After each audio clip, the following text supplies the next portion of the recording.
How important are dates, यानी कि हम लोग जो स्टार्ट किए थे द मॉडर्न पीरियड, तो ये हम लोग देखे कि हिस्ट्री को हम लोग 3 भागों में बांटते हैं, ancient, medieval and modern period. तो अब हमारा टॉपिक आता है कि how important are dates, dates हमारे लिए कैसे इम्पॉर्टेंट हैं। तो dates are important as they tells us that on which date the rulers were crown और बैटल वेयर फॉट। हमारे लिए डेट इसलिए भी जरूरी है कि डेट के जरिए हम ये जान पाते हैं कि कौन से राजा कब गद्दी पर बैठे थे, कब वो गद्दी छोड़े या कहाँ उनकी हार हुई, कौन सा शासक या कौन सा बाहरी आक्रमणकारी आया किस शासक को हरा करके और यहाँ अपने साम्राज्य का विस्तार किया।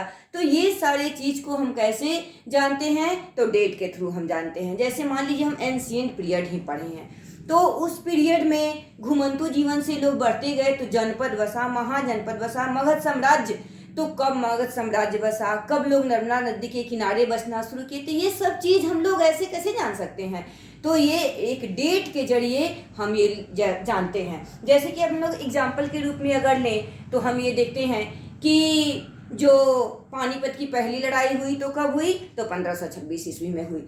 लेकिन अगर ये नहीं लिखा हुआ रहता बुक में तो हम ये नहीं जान पाते कि हाँ पहली लड़ाई कब हुई।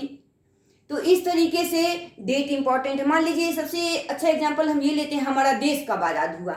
तो सभी आप लोग जानते हैं कि हमारा देश 15 अगस्त 1947 को आज़ाद हुआ, बट अगर ये कहीं लिखा हुआ नहीं रहता तो हमारी आज की पीढ़ी जो है वो कंफ्यूज हो जाती, वो नहीं जान पाती। तो डेट हमारे लिए इसलिए ज़रूरी है ताकि उस डेट के चलते हम अपने इतिहास को जान पाते हैं कि किस डेट को कौन सी घटना घटित हुई थी, हमारा संविधान कब बना, हमारा संविधान लागू कब हुआ, हमारा देश आज़ाद कब हुआ। ये सारे चीज़ हम किसके जरिए जानते हैं, तो डेट के जरिए।